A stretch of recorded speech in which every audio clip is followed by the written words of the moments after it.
Things do seem to get pretty repetitive this time of year, as the amount of jobs that must repeat themselves every day seem to increase. Well, I need that wrench. And in the spirit of that, yes, we will be going to the winter pasture to check on the cows once I leave here, like I do every day. But before we leave the ranch, I want to pull the ratchet off of the squeeze chute, because at some point in the near future, I want to try to build a new one with more teeth so that I can improve the way that this head gate functions.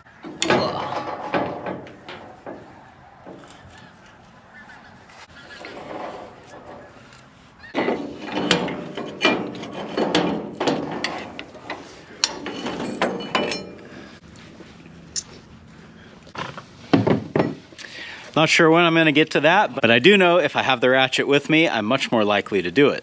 It's turning into a beautiful day, so let's take advantage of it. That's what's going on today on Farmer Tyler Ranch.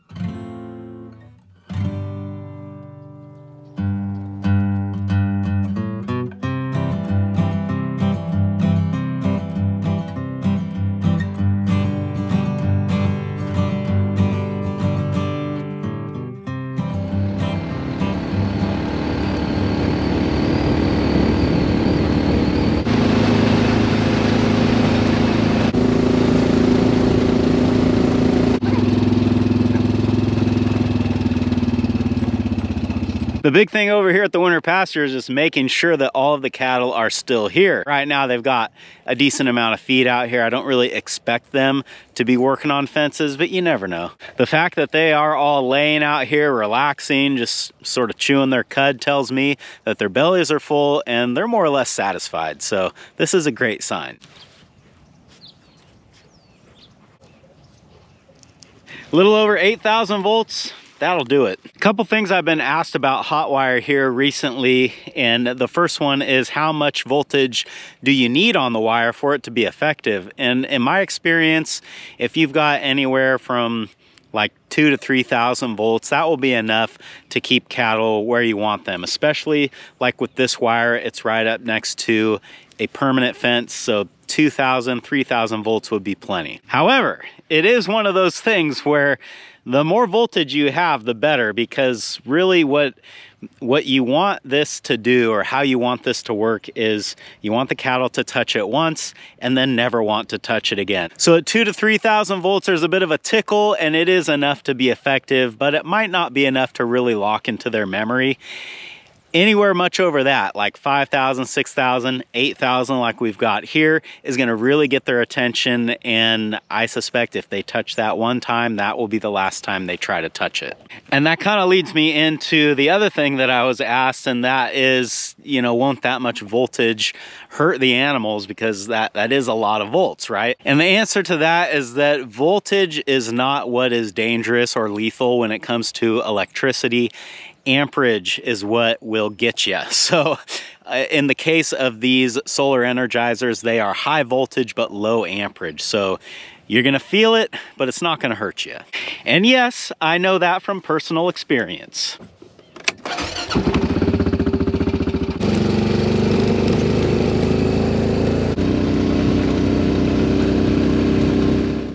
we got here? 6,000. This wire's got a little over 6,000 volts on it, which is more than enough to get the job done. So hot wires are good, cattle are good. We're gonna go check water, and then I think I'm done over here.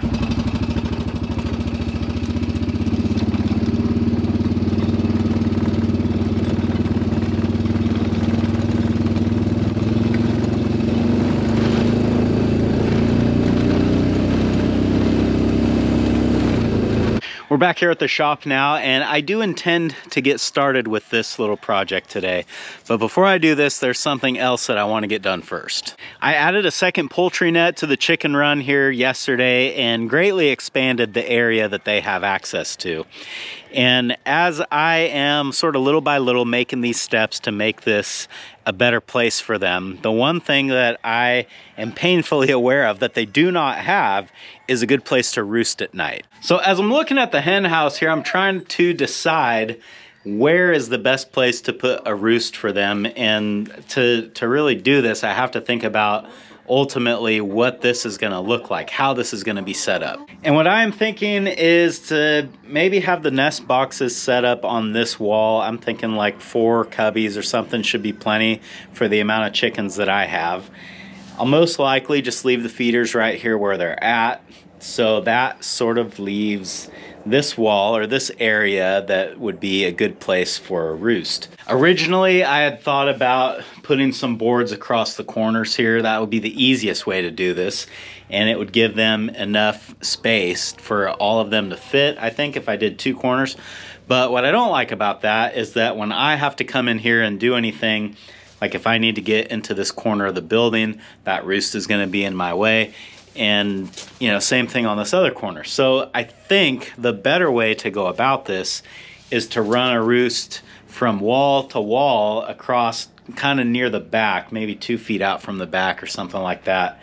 And I think that'll mostly be out of my way and it should work. I've got this long piece of electrical strut here. I don't even really remember where I got this. I think somebody was throwing it away and I thought, hey, that's a long piece of metal. I like those.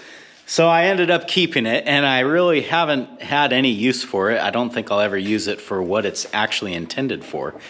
But I think this would actually make a pretty good roost for those chickens, and I think that it's also long enough to span across that building. Originally, I had thought to use a 2x4 or something along those lines, but I started thinking, man, if every single chicken lands up there, I don't know if a 2x4 is strong enough to hold them all. That's a lot of birds and a fair amount of weight for a piece of wood. I know that if I put this galvanized piece of metal in there that it'll be a forever fix that I won't have to worry about again, and I like those. So this is what we're gonna do. But first things first, let me measure this, measure the building, and make sure that it's all gonna work. I'm sure I'll have to cut this down a little bit. Hopefully it's not too short. If it's too short, it just won't work. If it's too long, that's a problem I can deal with. I'm pretty sure that building's about 10 feet wide, so let's see what this is. This is a 10-foot piece. Well, this might be close.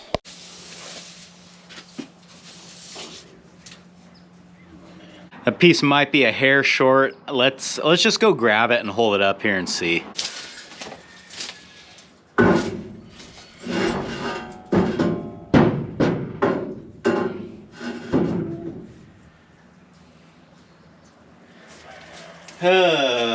That's not what I was hoping for.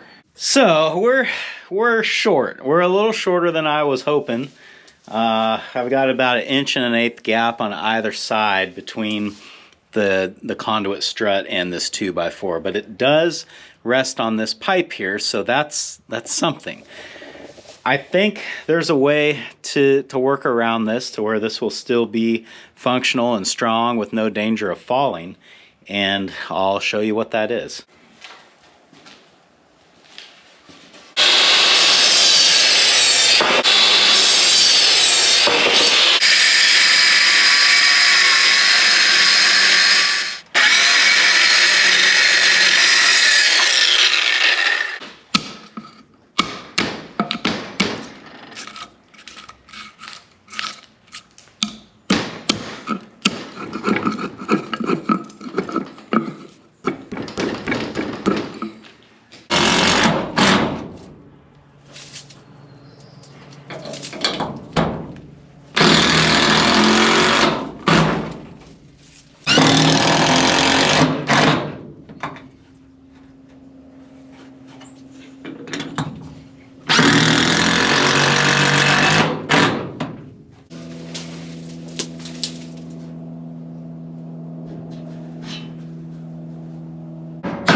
Got to do a strength test, of course. If it can hold me, it should be able to hold chickens.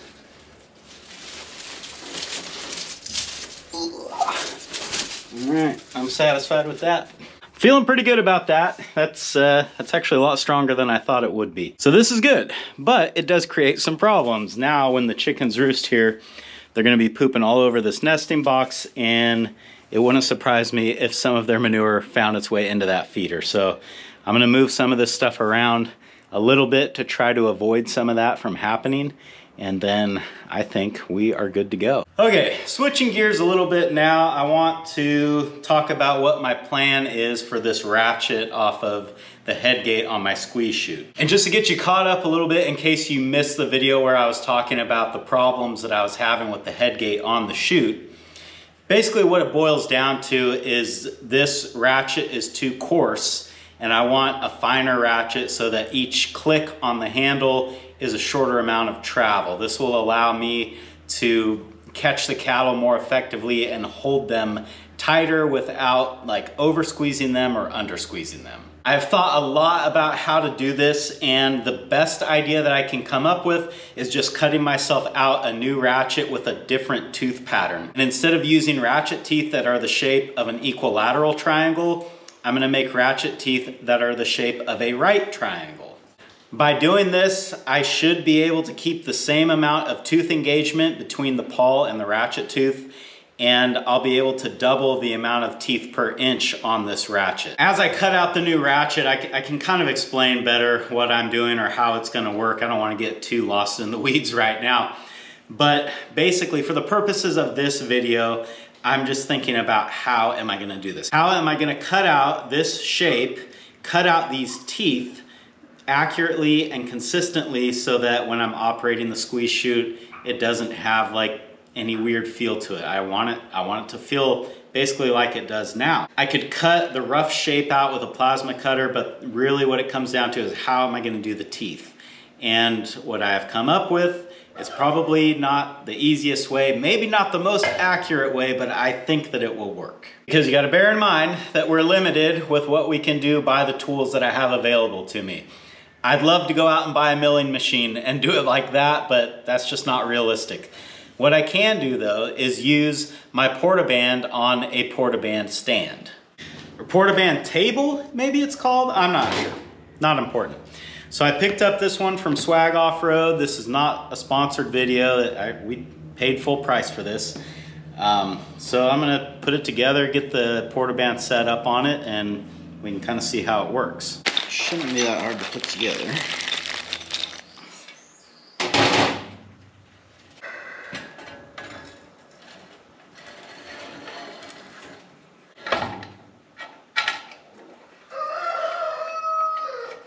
Well, there you have it. It's pretty easy installation, simple design, but what this allows me to do is to get these small cuts that I will need to do to make the teeth on the ratchet, and it should help me square everything up and get it more accurate. It should. I guess we better take it for a little test drive.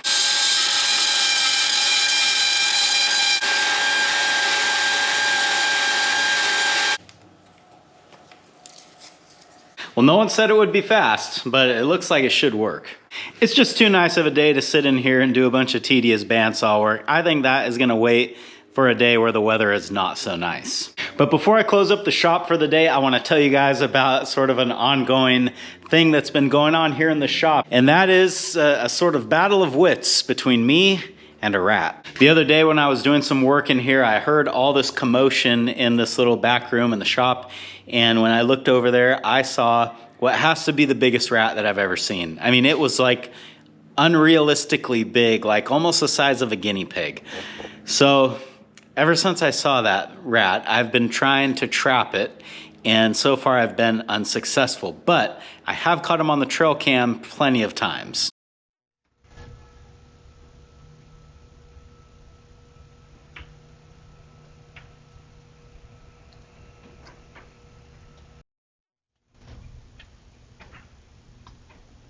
He's showing a lot of interest in the good-natured trap, but obviously a rat doesn't get that big by being stupid, and it's very cautious.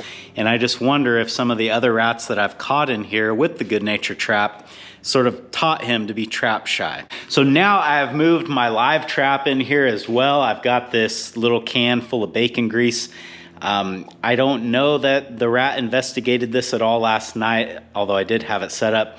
I think tonight I'm gonna move the bacon grease more towards the entrance to the live trap to sort of get him kind of comfortable at least going in a little ways, and then sort of as the days go on, I'll move it back until it's to the point where the rat will trip it, if I don't end up catching it in the good nature trap in the meantime. I've jokingly started referring to the rat as Moby Dick. I might have to bring in some different style traps if these don't end up working, but I think the good nature is gonna get him. We gotta be patient.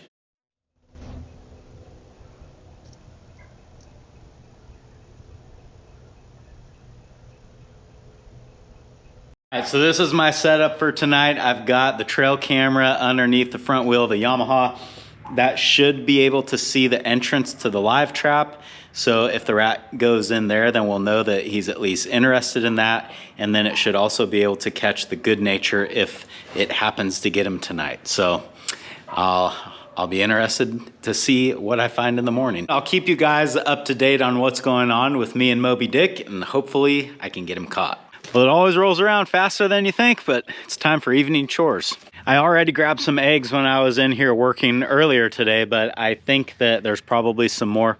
There's a dozen there. We had one broken one, so 13, but we've been getting anywhere from like 15 to 20 a day, so I suspect there's some more.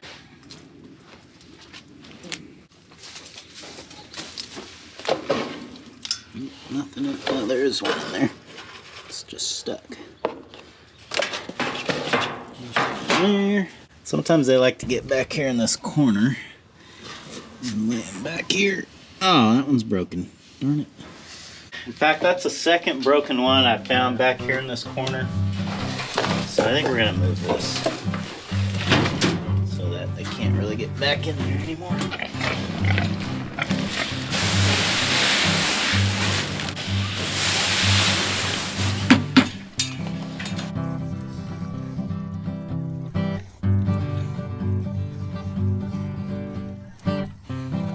I think that's gonna do it for this one. Thanks for hanging out with me today, guys, and I hope I'll see you again on Farmer Tyler Ranch.